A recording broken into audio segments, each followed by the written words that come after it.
저는 사실 이거 위기라고 보거든요. 용적률을 올려줘서 분양을 하게 되면 그 많은 주택을 누가 다 받아줄 것이냐. 그렇게 높게 지으면 재건축이 되겠죠. 누가 사주냐고요. 그래서 지금 정책이 잘못됐다는 거예요. 지금 가장 큰 손해는 일기신도시입니다. 다 풀어주는 걸 절대 좋아하시게 안 돼요. 지금 큰일 났습니다. 제보 메일이 정말 많이 오는데 이제 입주인데 시공사에서 키를 안 준다는 거예요. 왜 안 주냐? 분담금을 더 내라. 저 건설사 다녔잖아요. 일단 재건축 재개발 수주한 다음에는요, 배째라 해요. 네, 반갑습니다. 집값에 대해서 적나라하게 알아보는 시간, 집값이 알고 싶다, 표영호입니다. 반갑습니다. 자, 오늘 또 아주 귀한 두 분을 모셨는데요. 집값을 데이터를 통해서 가장 정확하게 분석할 줄 아는 남자. 리치고의 김기현 대표님 모셨습니다. 어서 오십시오. 네, 반갑습니다. 자, 그리고 오늘 정말 특별한 분. 광순의 복덕방의 이광수 대표님 모셨습니다. 어서 오십시오. 안녕하세요. 아이고, 감사합니다. 자, 오늘은요, 주제를 기가 막히게 뽑아 가장 그 궁금한 내용들을 딱 뽑거든요. 뭐냐면 재건축, 재개발 얘기 한번 해보도록 하겠습니다. 네. 자, 재건축 신화가 사실 요즘 전문다라기보다는 이건 제 견해입니다만, 개인적인 견해입니다만은 재건축으로 돈 버는 시대 물 건너갔다. 어떻게 보십니까? 저는 그렇게 안 보고요. 재건축을 굉장히 좋게 보고 있습니다. 이유가 있어요. 이제 앞으로요, 재건축 아파트가 많이 빠질 거예요. 그럼 기회가 생기겠죠. 그래서 전 재건축 아파트가 향후 가격 하락폭이 되게 클 것 같아요. 그러니까 사실 재건축 아파트가 좋은 거죠. 좋은 거다. 그러니까 관점에 전환해야 되는데, 그러니까 계속 말씀드리겠지만 부동산은 빠진 게 좋은 겁니다. 그렇죠. 그러면은 재건축이 앞으로 많이 빠질 거니까 너무 좋은 거죠. 빠질 걸 예상하고 있고. 네네. 저도 빠질 걸 예상했지만 지금 생각보다 여러 가지 뭐 작년에 일산 대책도 나오고 하면서 이제 아파트 값이 반등을 했지 않습니까? 그런데 지금 반등에다 다시 살짝 내려가고는 있는데 중요한 건 생각보다 많이 안 빠졌어요. 그래서 재건축을 하려니까 이게 여러 가지 그 분담금 뭐 건축비나 이런 것들 때문에 맞습니다. 부담되고 기존의 집값 더하기 이 집값보다 더 많은 부담금이 들어오기 때문에 괜히 집 한 채를 또 새 거로 바꾸려면 엄청난 비용을 지출해야 되는데 그렇기 때문에 저는 그 비용들을 다 못 갖고 있다. 그래서 재건축으로 돈 버는 시대는 갔다. 제가 일단 이렇게 제가 진단했고 우리 김기현 대표님은 저도 재건축으로 돈 버는 시대는 지금은 아니다. 지금은 재건축으로 돈을 벌 수 없는, 우리 돈이 나가는 시대라고 생각하고 있고요. 재건축으로 돈이 벌려면 아까 우리 이광수 대표님 말씀하신 것처럼 가장 큰 호재는 싼 거거든요. 가격이 지금보다 훨씬 많이 빠져야 돼요. 그리고 다시 부동산 시장이 대세 상승장이 시작이 되면은 바닥 치고 무릎에서 허리 올라올 때쯤 그때부터 아마 재건축이 엄청나게 아마 각광을 많이 받을 거예요. 저는 기본적으로 요즘에 그 건축비가 너무 많이 들어서 사실 이게 너무 걱정스러워요.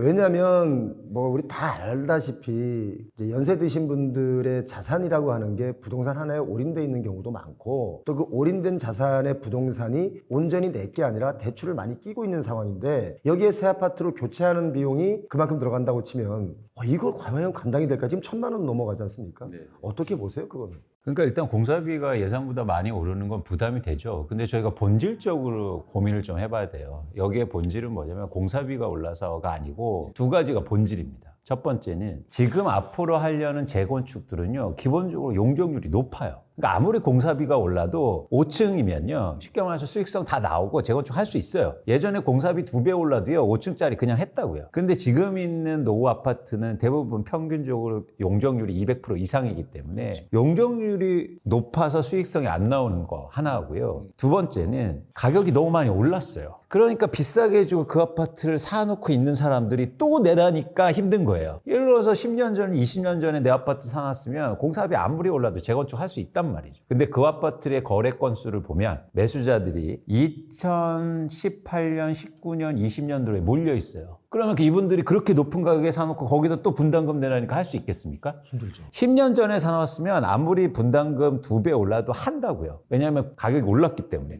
근데 오른 상태에서 샀기 때문에 이제 더 이상 여력이 없는. 그래서 본질적으로 자꾸 이제 언론이나 전문가들이 잘못 해석하고 있는데 공사비 상승의 이유가 아니고 용적률이 기본적으로 높기 때문이고 아파트 가격이 높아서 조합원들이 비싸게 지금 아파트를 보유하고 있다. 그러니까 안 되는 거예요. 쉽게 말해서 손바꿈이 나든지 아니면 용적률이 아주 획기적으로 올라가든지 이 두 가지 옵션이 아니면 이게 해결될 수 없는 문제죠. 어떻게 보세요? 이 부분은 데이터는 네, 어떻게 읽습니까? 일단 이것도 이제 역사적인 사이클을 보면 비슷한 패턴인데요. 보통 이 재건축 아파트가 곽강을 받기 시작하는 거는 이 대세 상승기의 하반기, 후반부에 이 재건축 아파트들의 상승이 굉장히 뜨거워요. 그러니까 재건축이라는 결국은 땅을 담보로 사업을 진행을 하는 거잖아요. 그렇기 때문에 이 땅값이 어떻게 되느냐, 이게 이제 재건축 사업성에 있어서 너무 중요한 부분이고, 근데 땅값이 언제 많이 올라요? 부동산이 후반부에 많이 오르잖아요. 근데 지금은 이미 하락장이 시작이 됐잖아요. 그러니까 하락장인데 여전히 재건축 얘기한다? 이건 말도 안 되는 거죠. 그렇기 때문에 이제 땅값이 내려가고 있는 상황이고, 거기에 또 각종 이제 원자재나 물가 상승 등으로 인해서 이게 이제 두 가지가 있는 거죠. 하나는 공사비가 올라가는 거고, 둘째는 내 호주머니에 돈이 없어요. 물가가 너무 높으니까. 그래서 이런 상황들이 맞물려서 지금은 절대 섣불리 재건축을 이야기할 그런 상황은 아니다, 이렇게 판단하고 있습니다. 저는 사실 이거 위기라고 보거든요. 국가적 위기다. 사실 이거 주택보급률이 이미 100%가 넘은 상태인데 주택이 부족하지는 않지만 새 아파트는 늘 부족했단 말이죠. 그래서 많은 분들이 새 아파트를 갈구하고 그 욕구를 갖고 있다 보니까 계속 분양물은 쏟아지는데, 아까 우리 복덕방 대표님께서 용적률이 올라가려면 많이 올라가면 차라리 수익성이 나는데 요만큼 올라가니까 오히려 수익성이 안 날 수 있다, 그 얘기죠. 저도 그 말에 동의하는데, 지금 땅값 떨어진다는 얘기했는데 이 지금 땅값이 오히려 재건축하는 아파트한테 땅값이 올라가고 있어요. 네. 왜냐? 서울시에서 이제 용적률 기부채나 이런 걸 좀 많이 규제를 완화하기 때문에 오히려 기회가 왔다 하면 무조건 이게 또 튀거든요. 그러면 오히려 거품이 거품을 물고 또 거품을 만들어내는 상황이 벌어진다. 그래서 이게 국가적 위기가 될 수 있다, 오히려. 어떤 위기? 용적률을 올려줘서 더 많은 호수를 지어서 분양을 하게 되면 이 분양받는 분들이 기존에 있는 조합원들의 분담금을 대신 내주는. 부담까지도 떠안아야 되는 상황이 생기는데, 과연 그렇게 우리가 지금 인구가 다운되고 있는 이 상황에서 뭐 일기 신도시를 예를 들면 다 재건축한다라고 가정한다면 그 많은 주택을 누가 다 받아줄 것이냐. 그렇죠, 그렇죠. 그러면 이건 재앙이 될 수 있다. 저는 말씀하신 것처럼, 표 대표님 말씀하신 것처럼 이게 핵심이라고 봐요. 저희가 부동산 시장을 전체적으로 볼 때 가장 중요한 건 앞으로의 한국의 부동산 시장에서는 수요가 중요한 시장이에요. 지금까지는 공급이 스스로 수요를 창출했단 말이에요. 그러니까 뭐냐면 지으면 분양했어요. 정확한 멘트를 하시죠. 네. 그런데 앞으로는요, 유효 수요가 중요한 시장을 해요. 그렇게 높게 지으면 재건축이 되겠죠. 근데 아까 말씀하신 것처럼 누가 사주냐고요. 그렇지. 그래서 약간 이게 진퇴양난에 빠진 거예요. 자, 다 같이 높게 지으면 할 수 있어요. 근데 이제 누가 사주느냐가 걱정되는 거예요. 그래서 지금 정책이 잘못됐다는 겁니다. 어떤 게 잘못됐을까요, 가장 먼저? 다 같이 하자니까 안 되는 거예요. 아하. 수요가 일시적으로 다 들어오지 않으니까 사실은 수요를 창출하려면 단계적으로 하면 돼요. 너 먼저 해. 그리고 먼저 사잖아. 그다음 다음번에 네가 해. 근데 지금 다 하자고 하니까 수요가 지금 위축되고 있는 거죠. 그리고 자산의 본질적인 속성은 뭐냐면 가격이 오르려면 희소성이 있어야 돼요. 근데 지금 규제를 다 풀어주니까 여의도에 가보셨어요? 다 플랜카드 붙여 있다고요. 맞아요. 그러니까 사실 그렇게 되면 희소성이 없어져서 안전진단 통과돼도 가격이 안 올라요. 예전에 규제가 많을 때는 안전진단만 통과되면 바로 상승해요. 맞아요. 이게 자산시장의 속성인데 지금 오히려 규제를 다 풀어주니까 너도 나도 한다고 보니까 아무도 보지도 않아요. 희소성이 떨어지니까. 그렇죠. 그래서 지금 말씀하신 것처럼 수요의 문제하고 자산의 기본적으로 속성을 볼 때 재건축이 말씀하신 대로 위기인 거죠. 그리고 이제 사실 이제 부동산 시장이 화랑이 되려면은 투자자들이 들어올 수 있는 시장이어야 돼요. 근데 지금은 부동산이 이제 공급이 있고 수요가 있는데 가격이 결정되는 거는 공급만 가지고 결정이 되는 건 아니잖아요. 근데 지금 워낙 이제 이 아파트 시장이 너무나도 이제 노후화됐기 때문에 이런 규제들을 다 풀고는 있는데, 문제는 이런 규제를 풀어도 수요가 있는데 수요가 실수요가 있고 투자 수요가 있잖아요. 근데 투자 수요가 재건축 시장에 아예 들어올 수 있는 상황이 아니잖아요, 지금. 거기다 실수요만 남았는데 실수요도 이미 코로나 때 한번 크게 짰고, 그 다음에 1월 3일 부동산 또 한번 마른수가 또 한번 짰고, 이번에 신생아들 마지막 또 짰는데 이제 없잖아요. 지금 신생아 대출하고 그 대출해 주는 거 생각보다 그렇게 많은 대출을 받아서 집을 사는 분들이 숫자가 많지 않아요. 많지 않아요. 생각보다 많지 않고요. 그래서 결국은 지금은 수요 자체가 지금 무슨 아무리 재건축을 풀고 뭐 해도 일단은 돈이 분명히 있는 사람들이 많거든요. 이 사람들을 기다리고 있고. 근데 중요한 건 지금 취득세, 중과세 때문이라도 지금은 이제 들어오기가 힘든 시장인 거죠. 원래 그런 취득세, 중과세나 기타 등등의 여러 가지 규제를 풀어줄 때 어떤 사람들은 그게 기회 아니냐라고 묻는데 그 기회가 아니라 오히려 그게 위기라고 저는 보여요. 위기니까 풀어주거든요. 위기니까 풀어주니까 그 위기 때 풀어줄 때 바로 사는 게 아니라 그 위기를 좀만 더 지나고 나면 더 큰 위기가 또 오면 더 풀어주거든요. 그러면 그때 뭐 기회가 있는 분들은 그때 들어가는 분들도 좋겠다 생각이 드는데 예, 이 패턴이 비슷하잖아요. 우리가 상승장 때도 계속 규제 정책을 반복 하다가 이게 누적이 돼서 쌓이면 시장이 꺾이는 거고 하락장이 오면은 완화 정책을 펼치는데 계속 펼쳐도 하락을 하다가 이게 이제 어느 정도 누적이 돼서 가격이 싸지고 그리고 더 강력한 정책들이 왔을 때 그때서야 이제 거래량도 늘어나고 하면서 부동산 시장이 살아나더라고요. 그래서 이제 김기환 대표님 말씀하신 게 굉장히 지금 재건축에서 중요한 말씀하셨는데 재건축 아파트를 투자자가 지금 살 수 없는 구조입니다. 이유가 있어요. 왜냐하면 전세 매매 비율이 너무 낮아요. 전세 매매 네, 비율이 그러니까 음마 아파트 같은 경우에는 거의 뭐 20% 이 정도 수준이라고요. 20% 내고 들어가서 사는 것도 힘들어요. 거기 한번 가보셨죠? 그렇죠. 그러니까 사실은 그게 갭 투자를 해야 되는데 불가능한 거죠. 일단 또 하나 뭐냐면 흥미로운 지점은 우리나라 서울을 중심으로 해서 재건축 아파트는 투자자들이 이미 많이 보유하고 있단 말이에요. 그러니까 실제로 저희가 2년 동안 전세하고 월세 비율을 계산해 보잖아요.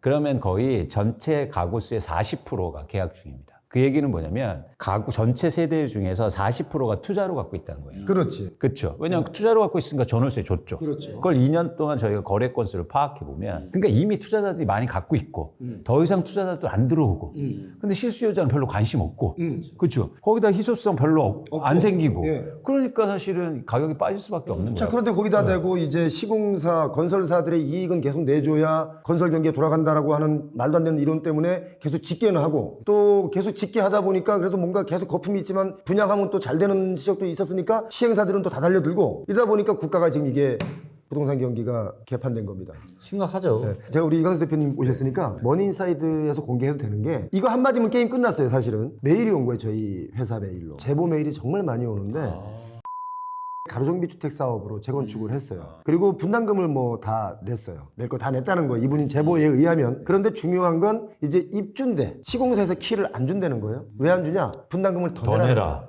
네, 그렇죠. 아니 여보세요. 낼 거 다 냈는데 왜 또 뭘 냅니까? 그동안 우리가 약속된 거 분담금 추가 분담금 다 냈지 않습니까? 키 주세요. 아니야 더 내. 그래서 지금 입주를 못 하고 있다는 거예요. 이게 뭐예요? 이게 재건축의 현실이에요. 그렇습니다. 그렇죠. 왜냐하면 건설사가 이행해야 돼요. 그런데 그게 만약에 법적인 거기까지 소송까지 가면 시간도 오래 걸리고 그 거대한 건설사하고 싸우기가 힘들거든요. 그래서 저 건설사 다녔잖아요. 일단 재건축 재개발 수주한 다음에는요 배째라 해요. 수주하기 전까지는 을, 수주하고 나면 갑. 수주할 때는 아이고 조합원님 예, 제가 뭐 드릴게요. 각 티슈, 물티슈 다 사다 주고. 그러다가 이제 수주하는 순간 이제 뭐 싱크대 바꾸셔야 돼요. 그거 못 써. 그러면서 공사비 올리고 그런 거예요. 그리고 심지어 모 건설사는 우리나라에 뭐 순위 안에 드는 손가락 안에 드는 건설사는 조합원들끼리 이간질도 시켜요. 이간질 시켜서 결국 이득을 누가 보냐면 시공사가 보는 거예요. 그걸 당하신 분들이 저희한테 제보를 하고 인터뷰를 직접 했어. 알고 봤더니 이간질 시켜가지고 공사가 멈췄어. 어디? 은평구에 있습니다. 그 큰 단지가 멈췄어요. 결국 뭐예요? 멈추면 공사비 올라가죠. 그러니까 지금 여러 가지 지금 흐름상 다 힘든데 그러한 꼼수들 때문에 그런 시비 때문에 더 힘들어진 거지. 이게 지금 재건축이 살아나려면 광순의 복덕방 입장에서는 어떤 게 좀 붙으면 살아날 수 있을까요? 일단은 재건축은 이게 절차 사업이고 어쨌든 그렇기 때문에 정책이 되게 중요하거든요. 규제라든가. 근데 이게 이렇게 다 풀어주면 안 되고요. 아까 말씀드린 것처럼 체계적이고 그리고 순차적인 개발 정책이 필요해요. 그러게 진짜 하는 겁니다. 그래서 예를 들어서 올해 뭐 10개 단지만 하고 내년에 또 10개 단지만 하고 이렇게 예를 들어서 우리가 시장에 맡겨놓거나 개인한테 맡겨놓거나 기업한테 맡겨놓으면요. 안 된다고요. 안 된다고요. 오히려. 그렇기 때문에 오히려 좀 순차적이고 절차적인 과정을 통해서 재건축 사업을 해야 돼서 정부라든지 서울시에서 적극적으로 노력을 해야죠. 이렇게 하는 건 사실은 아예 안 하겠다는 거하고 똑같아요. 지금 가장 큰 손해는 일기 신도시입니다. 일기 신도시 특별법이 나왔는데요. 이게 다 풀어주면서 일기 신도가 가장 안 될 가능성이 높아 보여요. 제가 볼 때. 다 풀어주는 걸 절대 좋아하실 게 안 돼요. 지금 큰일 났습니다. 예를 들어서 일기 신도시입니다. 근데 또 일기 신도시만 또 그렇게 풀어주니까 아니 왜 일기 신도시만 그러냐. 그러니까 이게 또 어떻게 보면 정책적으로 되게 어려운 부분들이 우리 이광수 대표님 말씀하신 것처럼 국가가 계획을 가지고 순차적으로 이렇게 여기 이렇게 하고 그다음에 이렇게 하고 해야 되는데 이렇게 되면 또 무슨 말들이 나오냐면 아니 왜 이 아파트를 우리 아파트보다 먼저 해주냐. 그래서 조건이 필요한 거예요. 예를 들어서 이거죠. 올해 예를 들면 10개 단지만 할 거야. 대신 선착순인데 먼저 공공 비율을 높여와. 그럼 먼저 해줄게. 뭐 그런 식으로. 예, 그러니까 서로 이게 트레이드 오프가 있어야죠. 예, 그래서 예를 들어서 내가 빨리 하는 대신, 지금 빨리 하기를 원하잖아요. 빨리 하는 대신 예를 들어서 공공 비중을 높여. 질 좋은 공공주택 우리나라 필요하니까. 그러면 빨리 될 거 아닙니까? 그러면 누군가 불평 안 할 거냐. 걔네는 니네보다 더 많이 우리한테 준다고 해왔어. 이거죠. 그게 바로 시장에서 작동되는 것처럼 원활하게 할 수 있는 거예요. 근데 또 그럼 또 사업성이 또 떨어지잖아요. 그러니까 결국은 공공을 비율을 늘린다는 얘기는 결국에는 이제 조합원들 입장에서 보는 사업성이 떨어지는 거잖아요. 그만큼 사실 네. 예를 들어서 용적률을 높여준다든지 네. 예, 뭐 이런 걸로 이제 하면 되니까. 서울시에서 뭐 발표 나오지 않습니까? 네네. 내용을 한번 잠깐 보시죠. 자, 이제 보시면은 요게 이제 사업성 보존 개수를 지금 도입을 좀 하겠다. 사실 뭐 지금 우리가 나오는 얘기가 보면은 이 분담금 폭탄 때문에 예를 들면 신반포 같은 경우는 지금 12억 내라. 그리고 상계동 같은 경우는 아파트가 5억인데 5억 분담금 내라. 제가 거기 현장 다 갔다 왔어요. 아. 주민들 너무 화가 나 있지. 그렇죠. 짜증 나 있지 지금. 그 거기 사시는 분들은요. 오랫동안 그 거기서 거주하신 분들 입장에서는 희망이었거든. 희망이 없죠. 근데 지금 희망이 사라진 거야 갑자기. 그렇죠. 그래서 상계 주공 5단지도 아마 서울시에서 아마 특별하게 뭐가 그 대책이 좀 나오지 않았을까 싶은데 어때요? 그래서 이제 이런 내용들을 그러니까 한마디로 사업적 보존 개수를 도입한다는 얘기는 사업성 높여줄게. 쉽게 얘기하면 분담금 줄이고 아파트 저기만 다시 짓게 해줄게 이런 거거든요. 분담금 줄여주고 네. 또 용적률 올려주고 네. 그리고 기부 찬압 줄여주고. 그래서 이제 세대수가 좀 소형 평형이고 소형 평형대가 많은 이런데 이런 보존 개수를 좀 더 해주겠다라는 거죠. 그래서 여기 이제 보시면 공공 임대 비율이 이제 조금 줄어들고요. 예. 줄어드니까 일반 분양이 그만큼 많아지겠죠.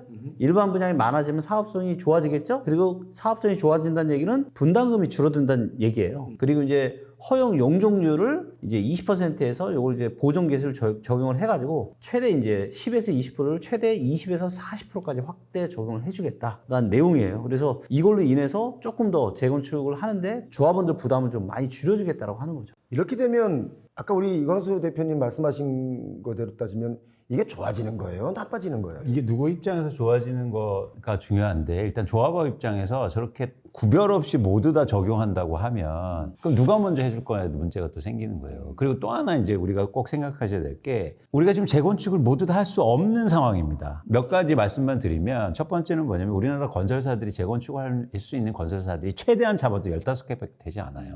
그 나머지 못하는 거죠. 예, 15개가 할 수 있는 게 1년에 정말 최대한에서도 한 5만에서 7만 가구 부시고 할 수 있어요. 그리고 외국 건설사들 보셨어요? 못 봤죠. 우리끼리 해야 돼요. 그래서 그들이 바쁘면 안 돼요. 그러니까 사실 이렇게 다 한다고 해도 뭐냐면 그럼 건설사들은 아까 말씀드린 배짱 튀길 거 아니에요 또. 가서 또 야 그러면 공사비 더 많이 주는 사람 해줄 거야. 이렇게 하면 저게 무용지물이 돼버린다. 그렇지. 이게 인간의 탐욕은 끝이 없다고요. 저렇게 풀어주면 또 안 돼. 그러면 더 올려줄 겁니까? 계속 이게 바닷물 같다고요. 먹어도 목말리는. 그래서 저렇게 그냥 다 풀어주는 건 오히려 더 안 되게 만들 수가 있다. 오히려 더 안 되게 만들 수 있다. 네. 그래서 아까 말씀드린 것처럼 서로 어떤 시장에서 해결할 수 있도록 순차적으로 이런 전략적인 방향성이 필요하지. 지금 너무, 그러니까 이게 저는 솔직히 좀 의심된다는 거죠. 사업을 진짜 하려는 건지. 아니면 그냥 정치적으로 봐봐 내가 풀어주니까 정치적으로 뭐 도움을 줘. 뭐 이런 건가 아닐까. 나중에 못할 수도 있지만. 왜? 그냥 내가 다 풀어줄게. 나는 다 풀어줬다. 예. 너희들이 못한 거다. 그렇죠. 뭐 그렇게 갈 수 있다. 그렇죠. 그럴 가능성이 되게 크다는 거예요. 저는 이제 좀 다른 얘기를 하나 덧붙이자면 제가 상계주공 5단지를 갔는데 거기 그 주출입로 도로가 거기다가 아주 고층 아파트를 지면 그 도로 못 다녀요. 그래서 기부 체납을 받을 때 기부 체납의 형식을 그동안 사실은 우리가 왜 토지를 대신 받는 경우 많았는데 요즘은 돈으로 받는 경우 많고 또 임대 아파트 늘어나는 경우도 많이 있잖아요. 그런데 도로를 좀 넓혔으면 좋겠습니다. 서울시의 가장 큰 문제, 이건 좀 봐야 돼요. 서울시 공무원들이. 뭐냐면 강남에 보면은 대로변에 건물들이 있지 않습니까? 그러면 도로 옆에 붙어있는 땅들 중에 노선 상업지역이라 해서 땅이 만약에 1000평이 있으면 그중에 한 150평 정도의 도로에 붙은 땅만 노선 상업지역이에요. 땅이. 요 뒤에는 3종 주거지역이거든요. 요거 용적률을 딱 더하면 한 400% 나오는데 요거를 현금 기부 체납 받고 용적률을 뭐 800% 이렇게 올려준단 말이에요. 그러면 한 20층을 질 수 있는 것들이 막 40층까지 올라가는 거예요. 근데 도로는 그대로거든요. 그러니까 강남의 도로, 서울시의 도로가 아주 엉망진창으로 막혀요. 그러니까 그런 거 안 하고 차라리 건물 질 때 저 뒤로 얼마 물러나라. 도로를 이만큼 넓히고.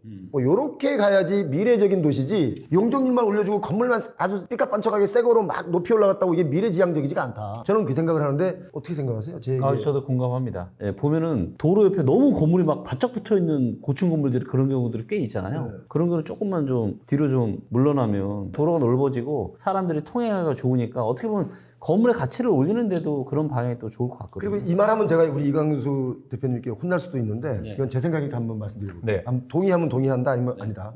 예를 들어 그렇게 재건축에 서울 시내나 일기 신도시나 재개발 재건축을 해야 할 곳이 많이 있지 않습니까? 사실은 노후된 아파트들이. 근데 그걸 다 그런 식으로 다 용적률 많이 올려주고 다 인센티브 다 주고 이렇게 올리면 또 일기 신도시 다 올리면 그러면 지금 막 입주하는 수도권 외곽 지역의 경우 지금 막 지어서 입주하면 새 아파트가 좋지 않습니까? 근데 그 아파트도 인구가 많이 분산돼 있지만 나중에 인구가 다시 이쪽으로 또 몰릴 수 있잖아요. 그럼 그런 아파트 나중에 빈 아파트 공실될 수 있다. 그래서 용적률을 올려주는 것만이 능사는 아니다. 제 의견이 그런데 어떻게 생각하세요? 맞습니다. 근데 표 대표님 여기서 저희가 그래서 그게 불가능하다는 거예요. 그러니까 뭐냐면 이게 잘 보시면 부동산이라든지 이게 사람이 움직인다고 생각하지만 그렇게 또 자연스럽게 그게 안 되면 그렇게 못 돼요. 쉽게 말해서. 그런 수요가 없으면 만들려고 아무리 해도 못 만들어져요. 네, 그래서 그게 결국에는 그런 것들 다 같이 봐야 된다. 그리고 또 하나 우리가 계속 말씀드리는 거 아닙니까? 수요가 지금 부족한 시장이다. 근데 지금 뭐 정책이라든지 아니면 건설사라든지 시행사는 다 이런 식으로 생각하는 거예요. 지으면 팔릴 거야. 재건축하면 팔릴 거야. 전혀 아닙니다. 앞으로는 완전 다른 시장이 오기 때문에 시공사나 시행사에서 하는 얘기예요. 바람 잡고 하는 얘기고 언론사들이 그들의 돈 받고 돈 기사 쓰고 하는 바람에 그런 기사들 넘쳐나고 그걸 또 받아서 막 떠드는 사람들이 있고 하기 때문에 그런데 사실은 우리나라 시공사들도 이제 해외로 나가서 해외 돈을 따먹을 생각해야지 국내 시장에서 자꾸 집 지어가지고 고분양가 해가지고 이걸 따먹으려고 치면 결국 서민들 피 빨아먹어서 자기들 배불리는데 자기들 배불리면 그거 뭐 나중에 주식 배당해줄 때 뭐 서민들에게 배당해 줍니까? 그 대표님 제가 건설사 있었잖아요. 맞다. 죄송합니다. 제가 아니 그게 아니고 건설사 제가 할 말씀만 드리면 예를 들어서 A라는 건설사는요 사우디에 가서 플랜트를 지어와요. 지었어요. 근데 손실을 누적으로 1조 원 냈어요. 1조 원이요. 근데 그 돈을 다 어디다 보충한 줄 아세요? 국내에서 아파트 팔아서요. 이게 말이 됩니까? 말이 안 되죠. 사우디 왕자한테는 1조 원 주고 예. 우리나라 그 서민들은 피 빨아먹고 표 대표 그래서 제가 화나는 거예요. 아니 우리가 사우디 왕자한테는 돈 주고 국내에서는 막 엄청나게 돈 벌었다니까요. 아니 그 부자한테 돈 줄 필요가 뭐가 있습니까? 제가 요즘 사실 성격이 조금 약간 이상해졌어요. 왜냐면 요 부분 얘기가 나오면 제가 흥분하거든요. 요 부분 얘기 외에는 흥분한 적이 한 번도 없어요. 근데 이런 얘기 나오면 화가 나나. 하나죠. 이게 너무한 거 아닌가. 근데 지금 이제 그래서 우리의 결론은 뭐냐. 오늘 이 주제에 맞게 재건축할 수 있는 여러 가지 규제는 풀어준다 하더라도 실질적으로 재건축을 하기는 어렵다. 네. 그렇게 보시는 거죠. 네, 저는 그렇게 보고 있습니다. 저도 그렇게 보고 있고 일단 저는 큰 틀에서는 잘하고 있다고 봐요. 왜냐면은 만약에 이런 완화 정책을 상승장에 풀잖아요. 아이고. 난리 나잖아요. 그 미친 정책이지. 그렇죠. 그렇기 때문에 워낙 안 되니까 푼 거죠. 그렇기 때문에 이런 하락장에서는 이렇게 규제를 조금씩 저는 풀어주는 정책들이 큰 차원에서는 저는 맞다라고 좀 보고 있고요. 그리고 이제 무엇보다 또 데이터를 보면은 노후 아파트들이 너무 많아요. 그래서 어찌됐건 이런 문제를 정부에서도 중장기적으로 큰 플랜을 가지고 저는 좀 잘 접근해서 자, 재건축에 대한 이야기 제가 이제 요 한마디로 요 부분, 요 파트는 제가 한번 정리를 해볼게요. 뭐냐면 아까 그 반포 주공 말씀하셨죠. 네네.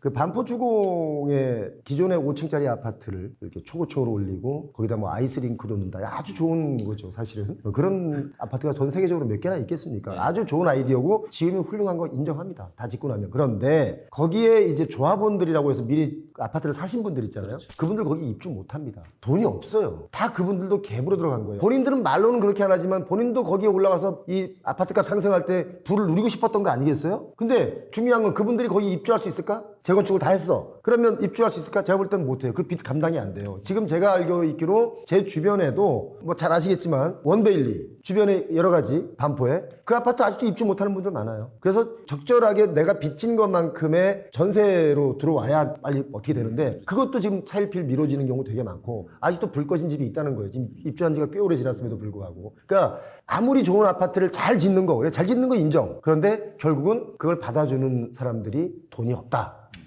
저는 그렇게. 맞습니다. 절대적으로 우리나라 자산 구조라든가 소득을 볼 때 지금 집값이 너무 비싼 상황. 너무 비싸죠. 예, 그러니까 그걸 감당해낼 수 있는 그런 상황이고요. 한 말씀만 더 드리면 아까 이제 아이스링크랑 수영장 말씀하셨는데 사실 좋죠. 좋죠. 아, 조식주고.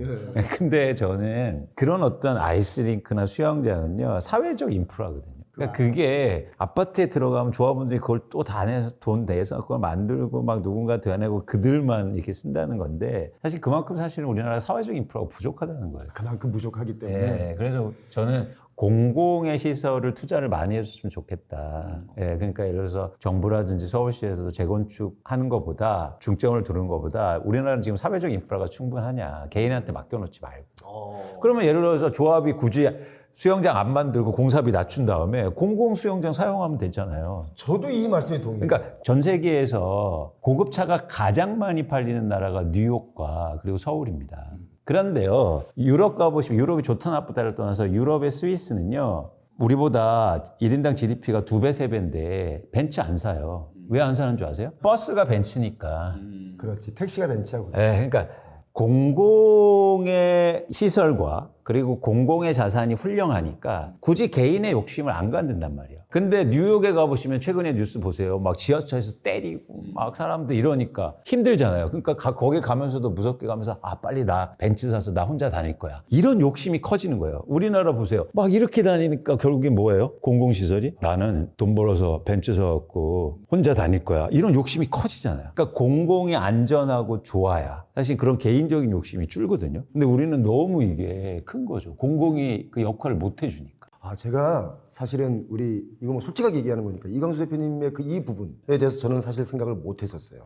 새로 하나 배웠네. 공공이 해야 될 걸 왜 아파트 단지에서 해가지고. 그렇죠. 그러니까 공공의 시설이 좋으면 개인들의 그런 탐욕이 줄어요. 근데 우리는 너무 공공이 안 되니까 개인의 탐욕이 커지는 거죠. 그래서 약육강식이 돼버리는. 너보다 잘 살. 나는 근데 버스 참 안 탈 거야. 너무 안타깝네요. 왜냐면 이런 말씀하신 것처럼 공공을 좀 키워야 되는데 이미 이제 인구 구조가 이렇게 완전 꼬꾸라지고 있잖아요. 결국에는 이제 뭐 건강보험이나 국민연금 이런 공적인 부담 계속 많아질 거고 물가가 이렇게 높은 상황에서 대부분의 사람들은 돈이 없으니까 굉장히 쪼들린 삶을 살 수밖에 없는데 이런 상황에 또 공공에 투자할 이런 게 좀 성장기에 그런 걸 했으면 정말 사실 우리 뭐 번외 얘기일 수도 있는데요. 중국이 부동산 경기가 아주 지금 많이 망가졌습니다. 그 중국이 부동산 경기가 완전히 무너지고 있는데 그런 이유는 가장 큰 근본적인 이유는 인구가 축소되고 있어요. 중국도. 그러니까 그걸 결과론적으로 받아줄 유효 수요들이 줄어들면서 부동산 경기가 확 죽어나가고 아무리 살리려고 인공호흡을 국가에서 한다고 쳐도 부동산 경기가 살아나지 않고 있고 또 그렇게 힘든 경제를 겪고 있는 중국의 유커들이 한국에 관광을 와도 예전처럼 막 돈을 쓰지 않는 거죠. 우리도 똑같은 걸 겪을 수 있다. 잃어버린 30년 일본처럼 될 수도 있고 일본보다 심할 수도 있다. 저는 그 생각을 사실 해요. 왜냐하면 그렇게 최고의 리스크까지 생각하면서 뭔가의 경제 활동을 해야 위험을 줄일 수 있다. 너무 좋은 말씀. 그게 돈 번 사람들의 공통점입니다. 그러니까 투자에서 가장 중요한 건 내가 돈을 벌어야지가 아니라 내가 모르는 일이 벌어질 가능성을 줄이는 거예요. 자, 아무튼 재건축 이야기를 해봤는데 저는 기본적으로 아무튼 재건축 추진하는 단지가 잘 됐으면 아무튼 거기 거주하는 분들 입장에서 좋으니까 잘 되길 바라겠습니다. 오늘 아주 귀한 얘기를 서로 주고받았습니다. 오늘 많이 배웠습니다, 저는. 제가 많이 역시 데이터는 김기원. 가장 진실하게 데이터를 또 말하는 이광수. 저는 날로 먹었습니다. 마치겠습니다.